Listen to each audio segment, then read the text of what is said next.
Please, be quiet. அழுகிறதால எந்த பிரயோசனமும் இல்லை.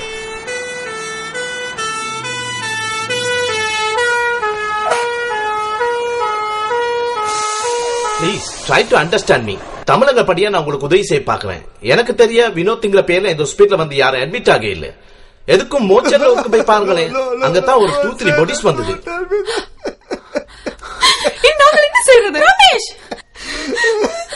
என்ன நடந்தது? ரமேஷ் என்ன செய்யறது? என்ன ஆச்சு? ஐயோ வினோத் என்னாலதான் எல்லாம் என்னாலதான்.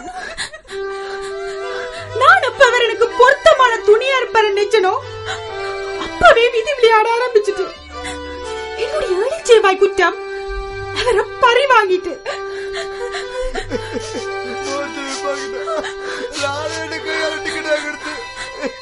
இப்படி போயிட்டாலே.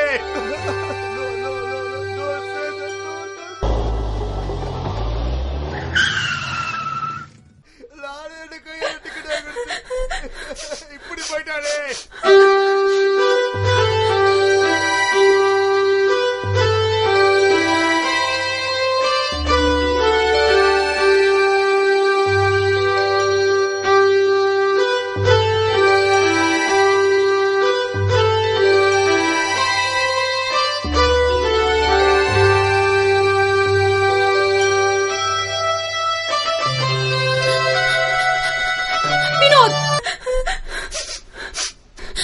I love you, Vinod.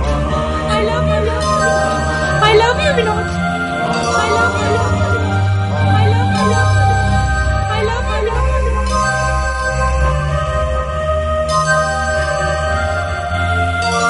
நல்லா இருக்கோப்பா. உங்களுடைய காலம் நல்லா சந்தோஷமா வாழுங்கோ.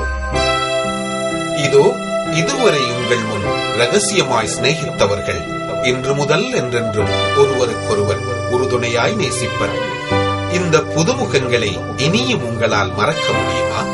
புலம்பெயர்ந்து வாழ வந்து புதிய கிரகத்தில் கால் பதித்த போதும் தவறியும் கால்தடுக்கி விடாதவர்கள். நம் தாய்மண்ணின் தெருவிலும் திண்ணையிலும் தான் எத்தனை திருவிழந்த விதவைகள். காதலையும் தாலியையும் கலற்றி எறிந்துவிட்டு அழுது இழைத்து போனவர்கள். நாம் கடன்பட்டவர்கள் அல்லவா? கடமைக்காரர்கள் அல்லவா? நாம் மனது வைத்தால் இவர்கள் வாழ்க்கையிலும் வசந்தம் வீசும் அல்லவா? காலதேசங்களை கடந்து வாழுகிற போதும் ஏதோ ஒரு உணர்வு சங்கிலி எங்களை அவர்களோடு இணைத்து வைத்திருக்கிறதே, அதுதான் நம் மண்ணின் மகத்துவம். பரம்பரை விசாலங்களையும் பழைய பஞ்சாங்கங்களின் விலாசங்களையும் புரட்டி போட்டுவிட்டு புதியதாய் ஒரு சமூகம் செய்ய நம்மில் யார் யாருக்கெல்லாம் மனத்தைரியம்.